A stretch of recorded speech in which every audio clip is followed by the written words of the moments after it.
mbokk internet igfm.sn tey dañoo mbégte contenté si dalal bi ngeen ñu dalal fii ci seen fief donc di kontaan si dalal bi ngeen ñu dalal di leen wax ngeen nuyoog internet yi leen di seetaan. waaw salaamaaleykum àdduna bi ñu ngi leen di nuyu di leen jaajëfal kër gi crew Thiat One Love. salaamaaleykum mbokki internet yi salaamaaleykum àdduna bi yëpp ñu ngi leen di nuyu kilifa kër gi Y'en a marre. ñu si bëri nee nañ da ngeen doon jéem a def buzz. may ñu leen buzz. en tout cas de toute façon artistiquement parlant quoi. mooy sound bi ni ñu ko arrangé ni ñu ko bindee ni ñu ko defaree musicalement lépp bu leen neexee ñu dugal ko ci contexte bi parce que artiste buy liggéey bëgg na sound am def buzz nañu yem ci loolu rek la chanson elle est très. kon da ngeen doon def buzz. non dégguloo ma ne la artistiquement. artiste buy génne produit. Youssou Ndour il ne sort pas de n'importe quoi. buy génne produit dina ko seetantal ko xool ndax dina neex.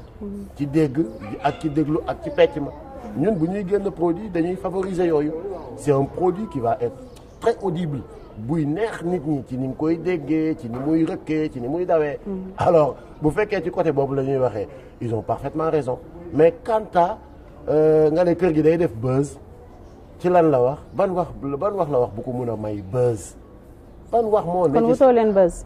pour lan doyee ko mais buzz bi yàggul sax parce que dañ leen censuré non son bi kenn tegatu ko ci télé yi wala ci site internet bi. non mu ngi daw Walf mu ngi daw Walf mu ngi daw Walf te Sen TV daw na fa démb te je pense que ni dinañ continuer di ko dawal mais yeneen télé yi nga xamante ni nag ñoom bugguñ ko dawal nañu wax askan bi lu tax bugguñ ko dawal te je me rappelle en 2011 dañ doon génne ay clip yoo xamante ni. mais man dégguma ko si rajo yi. da doon wax góor gi dee na. muy rajo muy ku ko ci tegul daal yow yaa am pour wax askan bi lu tax teguloo ko parce que je pense que ni y a rien à censurer sur cette chanson. censure amul. mais sound bu neex a neex doo ko tegal nit ñi ñu dégg ko lan lañ ciy censurer sound bi deful lu dul neex donc dañ ko tegal nit ñi ñu déglu ko. d'accord donc ñu bëri ñu ngi wax ne que da ngeen ñëw pour ay activistes ngeen mais gëmatuñ leen quoi gars yi gëmatuñ leen parce que nee nañ da ngeen di. dugal seen seen bopp ngeen fi nekkal mais pas askan bi. ñu bëri ñooy ñan c'est-à-dire. mais askan bi quand même. non du askan bi je suis désolé. certaines personnes. je suis désolé certaines personnes mooy li Thiat wax mooy ñi nga xamante ni ils sont avec ki nga xamante ni mooy instant bi nii ñi nekk di sëqatoo alalu réew mi. sa intérêt nag ku ko menacé di nga taxaw jiiñ ko te je pense que ni loolu du lu may jàngal sénégalais yi. le régime de Macky Sall c'est un régime très fort.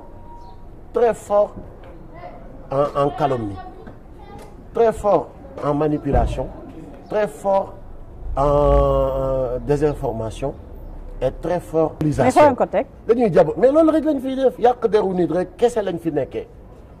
regarde xoolal bu baax li may wax à chaque fois.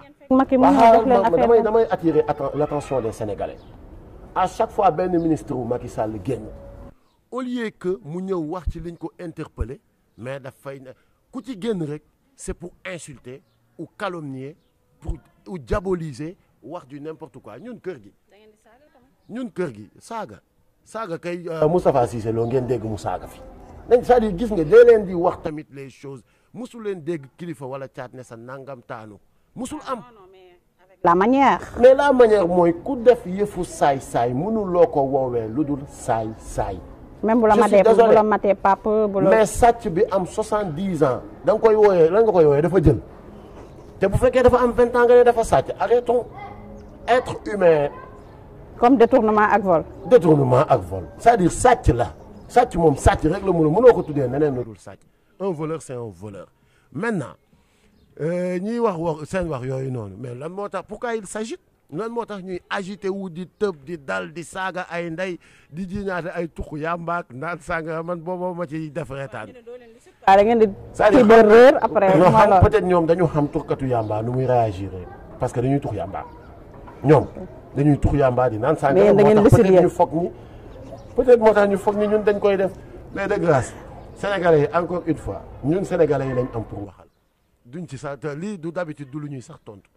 mais tux yàmba nañ ko seeti ci ñoom ñooñu naan sàngara nañ ko seeti ci ñoom ñooñu jëf ju bon nañ ko seeti ci ñoom ñooñu pour ternir l'image des gens jaral na leen lu ne ils n'ont pas de vergogne yàq der saltel xaste loolu kese lañ mën ils ont été interpellés ci li ñu leen dénk kër gi dénkuñ ko dara amul benn responsabilité bu ñu dénk ci dëkk bi du ñu directeur du ñu député du ñu ambassadeur du ñu ministre on n'est que des artistes yuy def di exercer suñu métier depuis 1996 on était avec Abdou Diouf ci ay dérivam ñu taxaw xeex ko farouchement Abdoulaye Wade ci ay dérivam ñu taxaw xeex ko farouchement xool leen yàq der kañ la commencé mu ngi commencé depuis l'arrivée de Macky Sall au pouvoir parce que dafa armé ay nitam ne leen képp ku nga xamante ni mu ngi dénoncé lu ñaaw li ma nekk di def taxaw leen ngeen sosal ko waxal ko wax ju bon dem leen uti sax ay yëfu dof ne moom moo ko def pour après manipuler les Sénégalais ñu commencé di am doute woy gars yi nee nañ dañoo jël fii c'est pas vrai. lii foo ko dégg. mais aussi ay Sénégalais lañ dañuy suivre des fois nga génn benn dof bu tëllee fële de woy booy yi ñoom dañ leen jox xaalis arrêtez avec vos histoires. joxuñu leen dara. anam. honnêtement musu ñoo wax kaay ma jox leen 100 francs te loolu mooy dëgg. non musul du yéen a fi waxoon ne Macky waxoon na leen ngeen ñëw ci moom. ñu ñëw liggéey ci ngeen bañ. waaw mais musul wax kaay ma jox leen. musul leen jox dara. musul wax kaay ma jox leen xaalis bi ñu toogee waxtaan ak moom sax bi ñuy dem def ne dégg naa da ngeen di bañ ku leen jox paas moom moo ko wax donc musuñu wax kaay ma jox leen. 100 francs jox leen paas. dégg li ma la wax moom moo ko wax musuñu jox 100 francs. musul wax kaay ma jox leen tamit 100 francs musul jéem ñoo corrompre loolu lu leer la beneen bi ci topp mooy OFNAC def na enquête si ñun xam ngeen ko wala xamu leen. bien sûr. donc lan la OFNAC wax. wax ma ko. non def na enquête si ñun. publié ne directeur port sàcc la kudd sàcc poste sàcc Mambeña sàcc ñun mu ne vous êtes. donc justice sélective ngay wax instant yi ne. mais xam ngeen ko la justice elle est au-delà d'être sélective elle est manipulée et orchestrée par un pouvoir jàpp ku man amul ndey jàpp tëj làq ku ma am ndey. des gens dans ce pays n'ont plus droit à la parole su ma gisee yenn petit monsieur yuy wax ibbi seen gémmiñ di wax au Sénégal fan nañu jëm. Quand tu es un boubou golo nga transhumé tu n'as plus droit à la parole dans ce pays parce que les vertus et les valeurs yi war a tax ñuy wax un pays li ñu war a enseigner les jeunes générations gisuñ ko ci suñu classe politique bi respecté wuñu doomu aadama yi depuis 2012 ay valeurs yu ñuy wax mooy lan wax waxeet loo wax doo ko def ak promesse non tenue sàcc manipulation ak wax ju ñàkk jëm ku ne rey leen ku transhumé rey leen ko nga transhumé bu ma naree transhumé dee moom ko gënal nga transhumé non mais attends il faut qu'on arrête ces gens-là comme il y a pas de loi bu prévoir jàpp leen na leen askan bi humilier parce que ñun bi ñu nekkee xale soo mandi woon romb ci mbedd dañ lay yuuxoo mandi kat ñun ñu naan bu ñu màggee yàlla bu ñu mandi donc tant que commencé wuñ di ooye homme politique yi ay golo ay yeneen ak moo humilier leen du ñu bàyyi seen pratique yi ñu nekkee et c'est ça la vérité donc il faut que les Sénégalais arrêtent il faut que les Sénégalais réfléchissent sur ces questions-là quand il est essentiel quand on pose des questions aussi essentielles que li ñu génn ci mu tudd le saay-saay au cœur amul benn phrase bu ci doomu aadama di dindi. kër lan moo tax ngeen jël këru jàmbur. waaw ku moom kër. ki am ñëpp ko am. ku moom kër. voilà donc li ñu bëgg wax mooy li nekk ci biir sound bi amul loo ci mën a dindi ma ci moom. may disque d'or. mën nañu may lu ne mais jàppal ne du loolu lañ. du yemul Sénégal. waaw dama ne du loolu lañ ci ut. ok Gadiaga daf koy wax. sensibiliser ngeen ci Gadiaga daf koy wax bu son bi amee 1 milliard de vues du comme nga moo ñu ñor comme nga bu duggee suñu liggéey la suñu œuvre la dañ koy jël. mais comme nga intéressé na leen tamit non li ñu ci gën a intéressé. mooy la sensibilisation parce que lii c'est une œuvre artistique citoyenne pour la contribution du groupe Kër gi par rapport aux échéances électorales. dañoo sonn ci un président bu toog chaque fin d'année di wax ay bilan di wax ay projet te du dara du ci dëgg. te dara du ci dëgg. donc ñu du dara du ci dëgg ñu teg le vrai discours bi peuple bi xaar ci askan di xaar ci ay écho sonoram di xaar ci ay artistes engagés mooy ñu waxal ko li am effectivement ci dëkk bi. ok du discours bi déglu nga ko. déglu nañ ko loo ci jàngat. dara baaxu ci. deful dara. non dara baaxu ci. am dara lu positif lan la réaliser.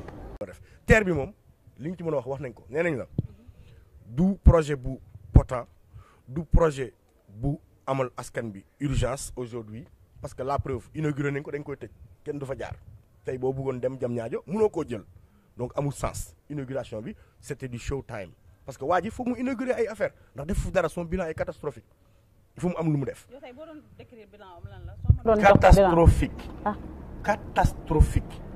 réalisé wul dara le projet le plus nul bi ma gis ci sama àdduna musuma ko gis muy jam ñaajo Dubaï Niadio c'est le projet le plus nul c'est son seul projet amul leneen lu mu réalisé ci la yëpp ay retapé la ak eggal yi ambition wu keneen son seul projet c'est Diamniadio nee nga da ngay désenclaver Dakar tabax une autre ville à la porte de Dakar la seule ville le seul endroit au Sénégal où on peut faire de l'agriculture pendant toute l'année ndax dafa naat am ay nappe créative yu nappe phréatique yu bëri beneen bi mooy milliards ya nga def ci Diamniadio soo ko jëloon tasaare ko ci Kaolack Thiès Diourbel réhabiliter waat ces villes là moo ñu gënal nga ñuy créer une nouvelle ville on n'a pas besoin d'une nouvelle ville on a besoin de redynamiser les anciennes villes les pôles de développement marchands ambulants yi ñibbiwaat kon man mii ma delluwaat sama Saalum ngay toog fa te du pour les Sénégalais c'est pour encore ñoom ñi riche pour ñu mën fa dëkk parce que foofu mënu ma fa am kër mënoo faa am kër peut-être xëy na yéen mën ngeen fa am kër xaw ma je sais pas maa ngi wax lu ma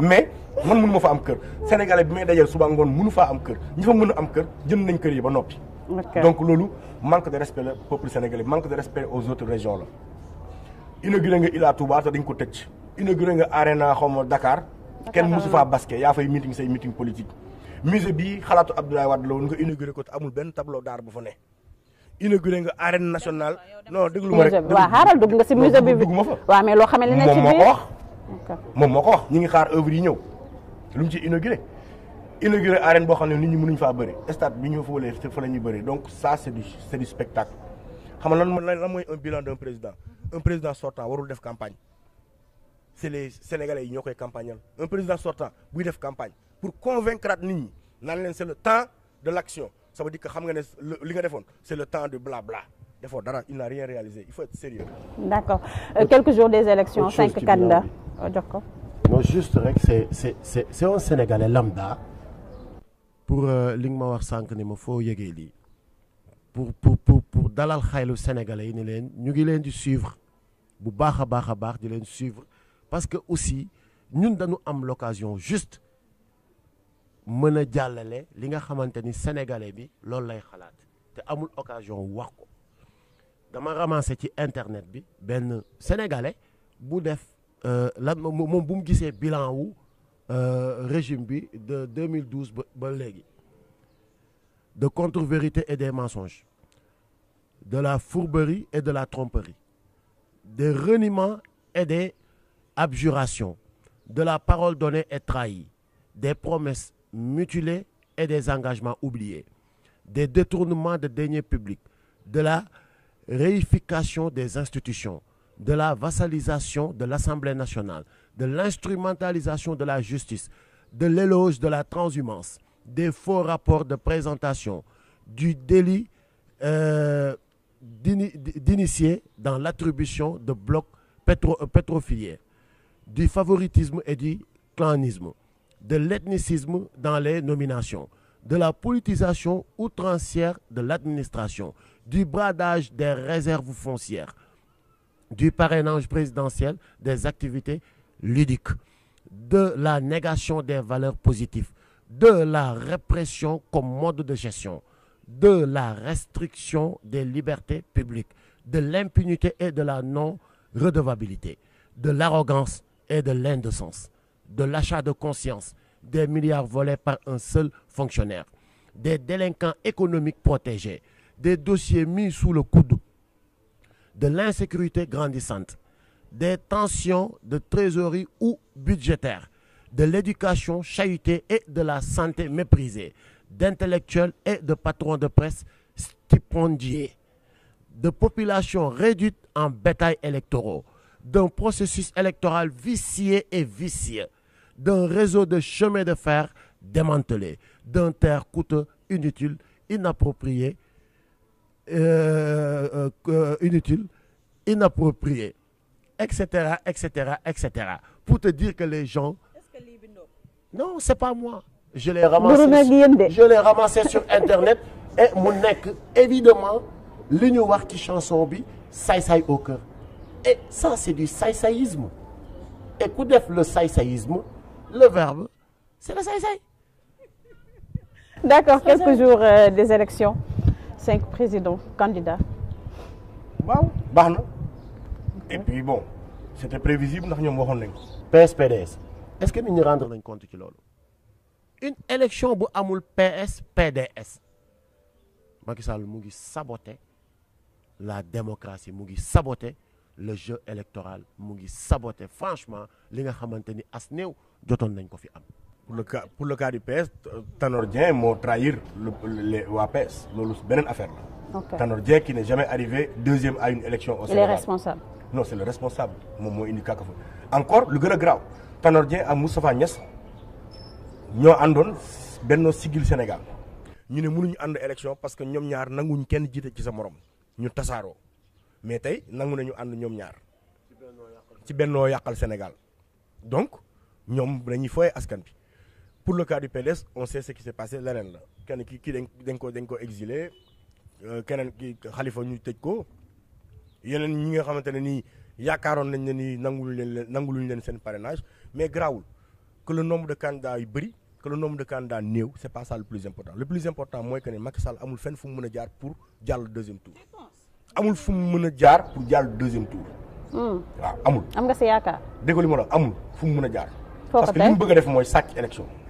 chaque élection mënut a am fii Sénégal moom laa la wax te mënul nekk donc amul possibilité gagné ko pourquoi parce que mënoo ñàkk Dakar ñàkk Thiès ñàkk Touba ñàkk Ziguinchor ñàkk diaspora ne da ngay gagné élection il faut être sérieux 13% du ko am il faut être sérieux na Sénégalais yi jël seen carte dem voté ji amul fenn fu mu mën a jaar ba gagné élection yi nañ bàyyi di nangu sax mu naan ñu ay wéy da ko préparé sàcc indi na ay char dana tuur nit ñi dana dóor du fi dóor kenn du fi tuur kenn ndox te du sàcc fenn lenn. mais gars yi gën a kaas ñoom duñu voté ji dañuy toog seen biir kër. non Sénégalais yi dañuy voté ji nga ne ma la. Sénégalais yi dañuy voté ji am nga ci yaakaar ñëpp ay voté ji.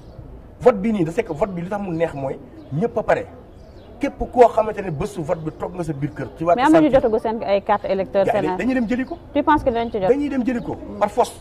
non dinañ ci jot elle a posé une question aussi pertinente cette élection mën na am ci boo xoolee ci côté yi nga xamante ni yëpp tu n'es pas apprécié là-bas nga fexe ba retenir seeni carte électeur su fekkoon 100 nga fa war a distribuer nga fexe ba distribuer fa 30 côté yi nga maîtriser parce que aussi quoi qu'on puisse dire ñoom ñoo yokk appareil bi ñoo xam fi ñu tàngee ak fi ñu seddee fi ñu leen non am na ay partis yu ñu leen apprécier ñoo xamante ni peut-être seeni militants yi bëri nañ fa et ça c'est mooy la distribution sélective bi am ci carte électeur yi ça loolu man yow mii journaliste est-ce que jot nga sa carte électeur et tu es sénégalais et c'est un droit ñu privé le ko c'est un crime loolu la nit ñi war a yuuxu waxal ak ñu ne non kon c'est tant mieux en tout cas de toute façon ñun sénégalais yi pare nañu et ku ci jot sa carte le 24 février tu vas sortir et tu vas aller voter et sécuriser waa ji nag bu fekkente ni comme moom ñemewul bëre face à face mais cette fois-ci dañ koy ñaan mu bëre face à face amul bette na génne carte jàmbur yi mu jox leen ko le réveil sera très brutal dina xam ni il est très impopulaire dina xam ni Macron sax moo ko gën a populaire am na. waaw am na pour une première fois dans l'histoire il est le seul au monde nag. d'accord lan mooy seen ay projet album secret d'état après les élections incha allah la ñuy dem bitim réew continuer les enregistrements def liñ ci war mixé ko oui secret d'état. loolu la naa doy waar. dina ëpp solo. waaw ban message ngeen ci lancé noonu. non déggu li ma la secret d'état kay sans di long. man maa ngi leen bëgg a ragal sax. voilà donc moom la ñuy génnee après les élections. secret d'état mbaa xanaa doon mais international la doon toog Sénégal ngeen dem fu sori sànni ko. non ñun dañoo xamee daw. ah. ndax ñun dañoo ñu doo leen toog de. dama ne ñun dañoo xamee daw. ñun baax dañoo xamee daw dinañ leen woowaat de. fii woowooti. ci yàlla ñeme ngeen ko. garaawul amul problème on est ñun dañuy def li ñuy woowee don de soi. tey ngeen changé tur bi rek. non loolu du ma ci spéculer suñu turu album choisir nañ ko dinañ ko génnee période boobu la. mais li concerne Y'en a marre vendredi bii dinañ def activité boo xamante ni li jëm ci investissement humain lay doon mais dinañ fa waxaale aussi ce qu'on va faire très bientôt li Y'en a marre war a def nettoyer la banlieue ñetti mbaar dañ bugg ñetti mbaar bi yëpp set table uude yi table maire yi jaay caaf plastique yi déchets yi tout lépp lañ bëgg dindi dañ bëgg mu set clean wecc ak ñoom Cheikhou donc loolu lañ bëgg def ce vendredi là. après la prière ñëpp ñëw ñu sumbandoo ko foofu set parce que dañu bëgg aussi tamit population yi imprégné wu ci tuuti ci mbirum cet ak environnement. c'est important donc loolu tam loolu lañ bëgg def mais après bu ñu jógee ci loolu automatiquement dinañ annoncer ce qu'on va faire et très prochainement di ngeen ko gis par rapport ak campagne parallèle bi nga xamante ne moo taxoon nguur gi tiit ba jël agrément wu ENDA. parce que campagne parallèle mooy dem wër fu ne wax gars yi jël leen seen ay carte am nañ ci satisfaction bu ngand dinañ continuer aussi di ko wéyal ba keroog affaire yi di ñëw maintenant lu jëm ci wàllum élection yi nag li ñu ci war a def di ngeen ko dégg incha allah Y'en a marre dina ko wax. lan ngeen ci pare. Y'en a marre dina ci wax. avant go. non loolu mënu ma ci développer Y'en a marre la loolu du kër gi Y'en a marre. d'accord waaye yéen Y'en a marre dafa mel ne yéen ñaar nit ñi kese la ana ñeneen dañu tëdd di nelaw wala ñu ngi job. waaw loolu moom yow yaa ko wax. dama la posé question la dañu tëdd di nelaw wala ñoo ngi job. waxu caaxaan la xaaral ba gars yi fekk leen foofu Y'en a marre du yéen ñaar. non Y'en a marre mais yéen si gën a populaire nag. non du ma nangu loolu gars yi star la non du ma nangu loolu. ok du ma nangu loolu parce que Y'en a marre yéen fa ëpp fit du quoi yéen ay. non du ma nangu loolu Y'en a marre ñu ko composé ci nekk tu t'es fait avant Y'en a marre di am Fou Malade dafa def boppam ba mu woy Fou Malade Youssou Ndour di ko yóbbu Bercy ñu ànd dem ak ñëw Y'en a marre amul. Simon dafa def boppam moom suñu collègue la sax léegi. waaw ba tey Simon dafa def boppam. Fadel seen mbokk journaliste la mais bu am fit nekk journaliste d'investigation di bind ay articles di génne ay scandales yu fi Abdoulaye Wade doon def am na ay procès yu bëri.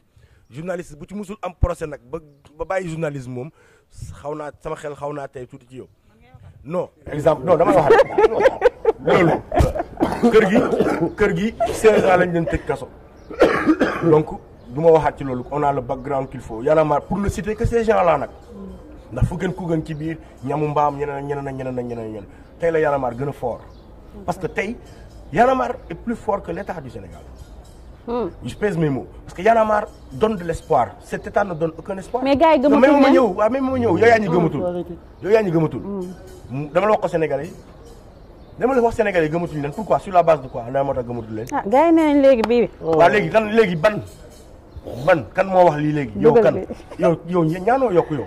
ah bien sûr. waaw yow ni nga meloon bi nga nekkee y a 2000 y a 5 ans. si nag man mosuma changé. ok je veux dire d'accord amul problème mais li ma bëgg wax boo wax la ko mooy ne. population sénégalaise yi ngeen di waxal ak nit ñi di jéem a manipuler ñoo la gën a yeewu kenn mënu leen fooye ñun fekkoon dañ ñuy manipuler waxatuñ Y'en a marre donne de l'espoir. puis intéressé rangé wu nañu accepté nañu il faut dire les choses aussi ni ñu xewee en 2011 dans le combat il y avait Latif Coulibaly il y avait Souleymane Jules Diop il y avait Penda Mbow il y avait ñu bare aujourd'hui ñooñu c'est eux ñoom ñu ngi dans le gouvernement donc ñooñu peut-être kon le bi intéressé ñu dem mais ñun ba léegi ñu ngi waxal askan bi ba léegi ñu ngi wax liñ doon wax alors su fekkee ñoom dañ ñu jox bii kay kon ci lañ doon noppi. je pense que ñi bii intéressé am na feneen fu ñu ko mën a seeti fu dul ci waa Y'en a marre sérieusement quoi. on est issu de famille yu aisé fi ñu jóge à Kaolack fi ndoo jóge à feneen fi keneen ak keneen jóge duñu ay baadoo la te ñi regg démb fépp fu ñu mën a jëm rek seen koll la ñuy yóbbaale.